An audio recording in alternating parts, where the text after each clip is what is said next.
যারা বিবাহ করেননি তাদের জন্য একটা পরামর্শ যে বিদেশ যাওয়ার দরকার নাই। বিদেশ যারা গেছে, যারা আছে, কোনো না কোনোভাবে এটা খেসারত দিতেই হয়। লাভের বেলায় বেশি একটা থাকে না। তো আল্লাহ কেন হয় না, এটা আল্লাহ পছন্দ করে না। আল্লাহ এই জন্য পরামর্শ দিচ্ছি আমরা যে পর্দাশীল নারী, নামাজি নারী বিবাহ করার জন্যে। পর্দাশীল নারী কেন বিয়ে করবেন? আর নিজে হালাল কামাই করে এবং নামাজ পড়বেন, তাহলে আপনি দুনিয়ার জান্নাত শুরু হয়ে গেল।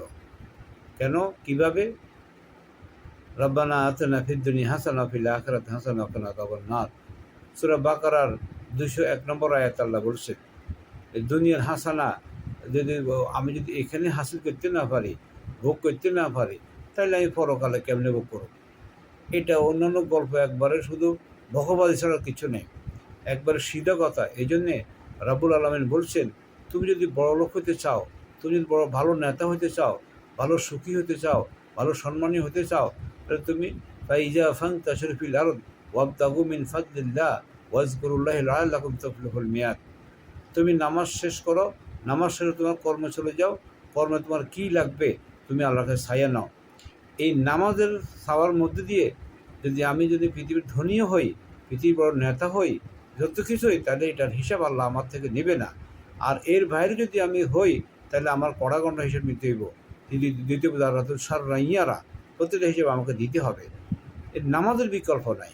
তাহলে আমার যেহেতু নামাজের বিকল্প কোনো আমার বড় লোক হওয়ার কোনো সুযোগ নাই শান্তিতে সম্মানের সহিত, তাহলে সেজন্য আমি আমেরিকা যেতে হবে কেন? ডুবে যেতে হবে কেন? নামাজ তো আমার এখানেই আমার জন্য নিজের দেশে বসবাস সুন্নত। এর খেসারত আমাকে কোনো না কোনো দিতে হয়। বিদেশি যারা আছে, কষ্ট করে যাচ্ছি আমরা যদি নাকি নামাজি মেয়ে, পদ্মাশীল মেয়ে যদি বিয়ে না করি, তাহলে আমি দায়ুজ মানে কি জাহান্নাম। তাহলে আমি তো বিবাহ দিয়ে শুরু হয়ে গেল, হয় জাহান্নাম হয়ে যাচ্ছি, আমরা জান্নাতি হয়ে যাচ্ছি। তা আমার পরামর্শ হলো, বারবার করতেছি, আমরা এই বিবাহটা করব পদ্মাশীল নারী, নামাজি নারী। এরা এরা যদি আমরা এটা করতে পারি, তাহলে আমার সুখের কোনো অভাব হবে না।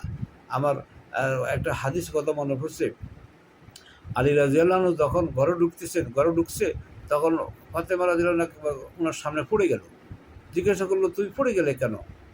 পড়ে গেছি, আমি চেষ্টা করছিলাম যে আমার জান্নাতের দরজাটা খোলার জন্যে, কিন্তু আমি খুলতে পারিনি। কেন? আমি আজ 3 দিন কিছু খাই নেই, আমি এই যে দুর্বল হয়ে পড়ে গেছি।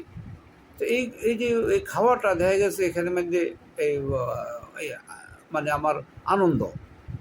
আর এক সাহাবী রাসূলুল্লাহ সাল্লাল্লাহু আলাইহি ওয়াসাল্লামের কাছে আসছেন, ইয়া রাসূলুল্লাহ, আমার ঘরে ফেরেশতানি যাচ্ছে না।